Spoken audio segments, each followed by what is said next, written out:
En nombre del Padre, del Hijo y del Espíritu Santo. Amén. Hermanos, bienvenidos a una entrega más de la liturgia de la palabra.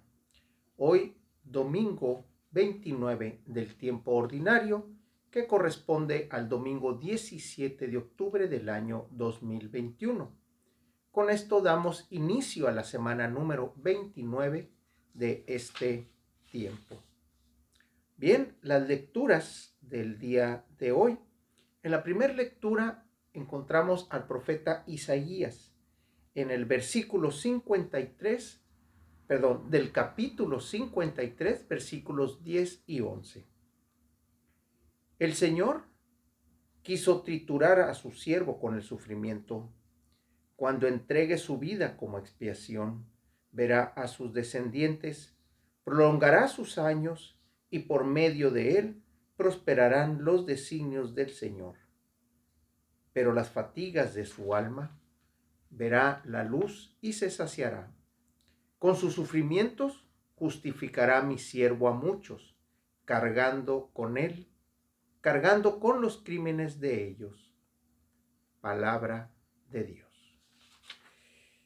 Esta lectura del profeta Isaías en el capítulo 53 es tomada del último libro del profeta Isaías.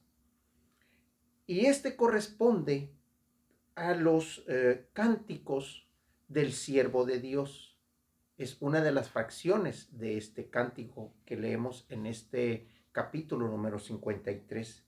Y habla, en primer lugar, del sufrimiento que va a tener el siervo del Señor. A lo mejor en los tiempos de Isaías, el siervo correspondía obviamente a Isaías. Toda la preocupación, toda la tortura que había tenido, todo el sufrimiento que había tenido, pero él habla del sufrimiento que tiene el pueblo de Israel.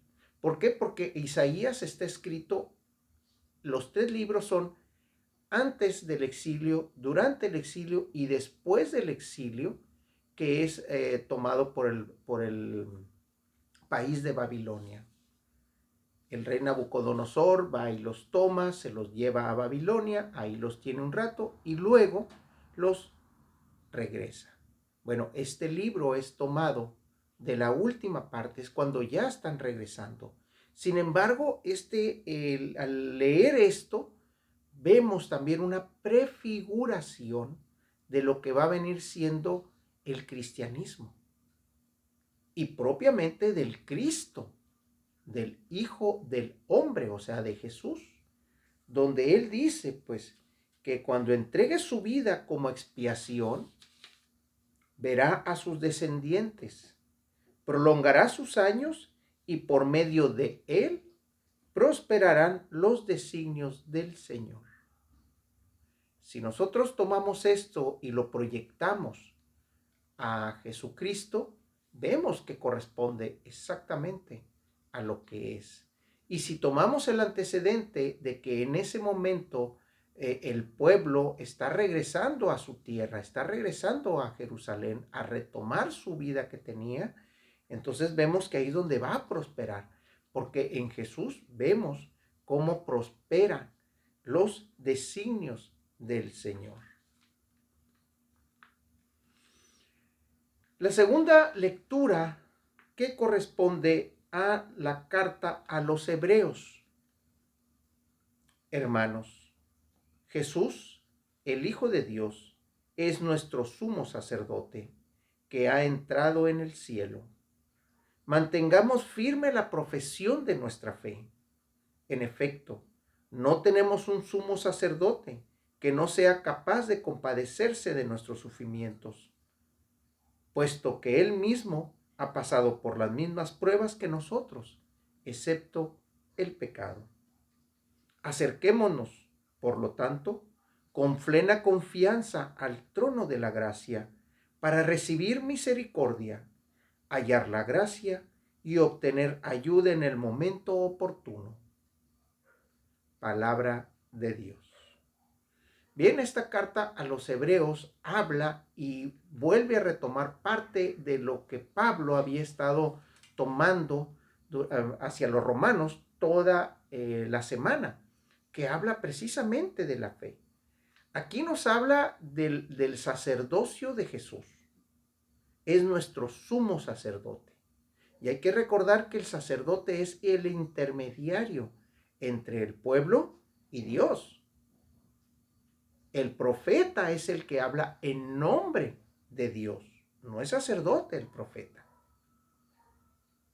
Aquí nos habla también de que este sacerdote, este intermediario, va a tomar nuestros sufrimientos, porque hasta ese momento no había quien los tomara.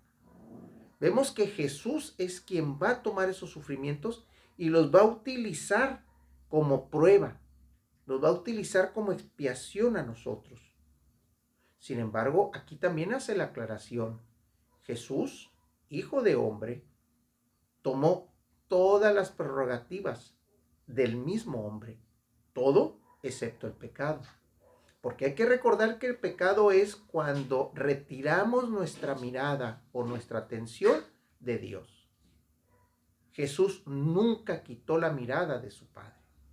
Hay que recordar que los apóstoles y los discípulos de manera constante andaban buscando a Cristo, a Jesús, perdón, porque constantemente se les perdía y sobre todo muy de madrugada, porque iba y platicaba con el Padre, iba hacía su oración con el Padre. Por otro lado, en esta misma carta y en estos versículos del 14 al 16 del capítulo 4, dice: acerquémonos por lo tanto con plena confianza al trono de la gracia, para recibir misericordia, hallar la gracia y obtener ayuda en el momento oportuno. ¿De quién está hablando al decir acerquémonos con plena confianza al trono de la gracia? A Jesucristo. A Él se está refiriendo.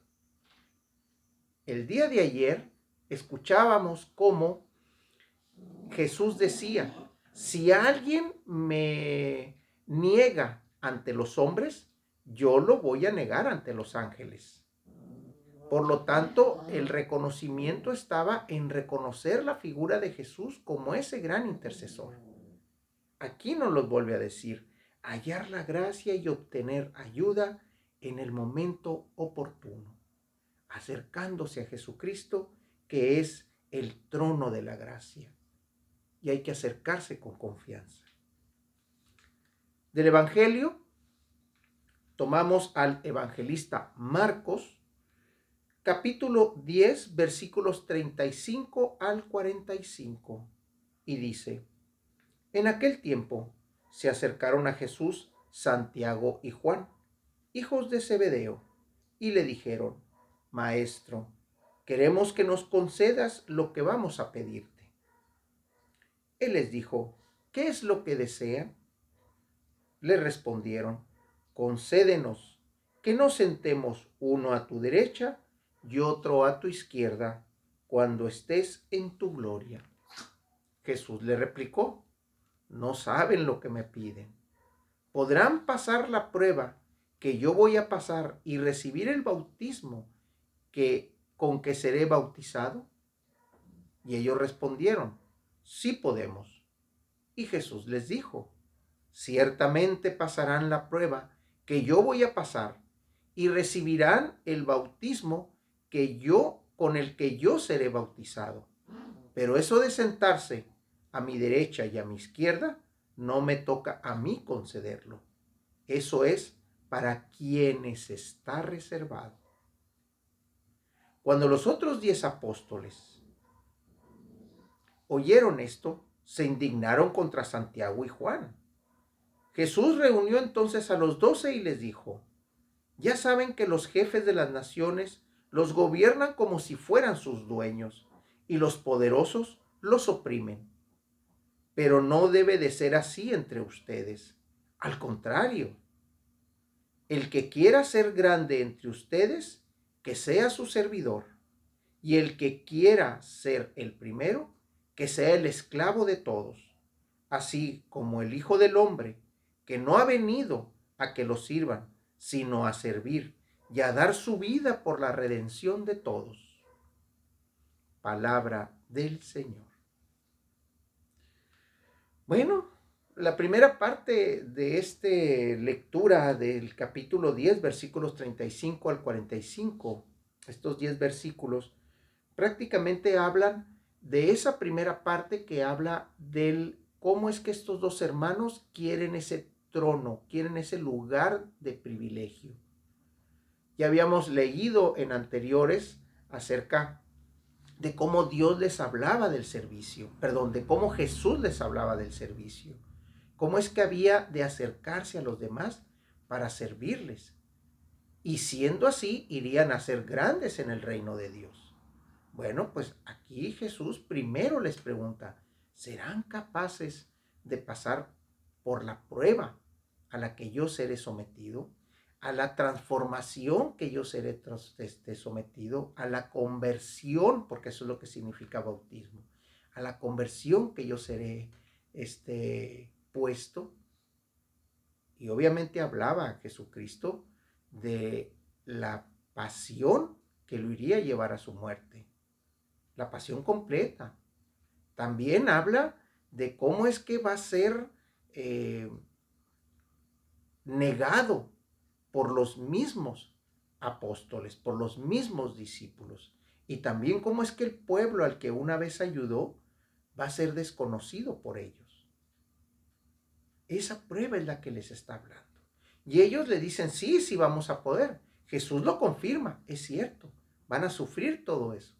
Pero a mí no me corresponde ser el que decida quién va a estar a mi derecha y a mi izquierda. De hecho, así como una referencia, el día de ayer hablábamos de la defensa que iba a hacer Jesús acerca de que aquel que lo reconociera lo iba a defender en frente de los ángeles. Bueno, hay que recordar a Dimas. Dimas, que es el ladrón o el buen ladrón, que así se le llama, que es cuando está en la cruz Jesucristo.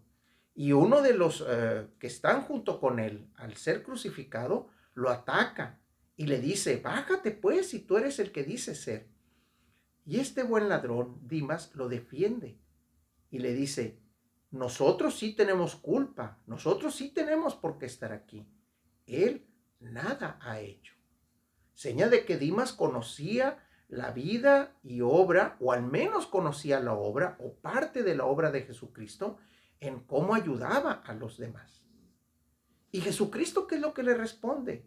Yo te aseguro que en este momento ya estarás conmigo en el reino de Dios, en el reino de los cielos.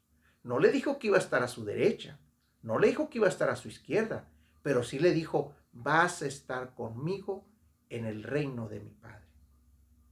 Ya desde ahí vemos esa defensa. Pero aquí, ciertamente, Juan y Santiago piden uno a la derecha y uno a la izquierda. Y luego viene la reprimenda de Jesucristo. Independientemente del bautismo que vayan a recibir, les dice, saben que los jefes los presionan, no actúen como jefes. Saben también que los dueños y los poderosos los oprimen, no actúen como dueños. ¿Qué es lo que les dice? Al contrario, el que quiera ser grande entre ustedes, que sea su servidor. Y el que quiera ser el primero, que sea el esclavo de todos. Aquel que está al servicio de todos, a la atención de todos, presto a las necesidades de los demás. Eso es lo que les está diciendo. ¿Por qué? Porque se pone él como ejemplo. Si yo, aunque no lo dice, ¿no? Si yo, que soy el Hijo de Dios, vengo a servir y no vengo a que me sirvan, cuanto más ustedes, que son discípulos, deben de servir a los demás, porque a fin de cuentas eso es el efecto del servicio de Jesús. Ese es el reino de Dios, el servicio a los demás. Y ahí es donde forman parte de las obras. Y ya lo hemos visto toda la semana pasada, cómo es que nos habla de las obras. Bien, la la oración colecta correspondiente al domingo al domingo 17 de octubre del año 2021, domingo 29 del tiempo ordinario, donde el color litúrgico es verde, nos dice de esta manera: Dios todopoderoso y eterno, haz que nuestra voluntad siempre sea dócil a la tuya y que te sirvamos con el corazón sincero. Por nuestro Señor Jesucristo, que vive y reina y es un solo Dios en unidad con el Espíritu Santo, por los siglos de los siglos. Amén. En nombre del Padre, del Hijo y del Espíritu Santo. Hermanos, que Dios los bendiga.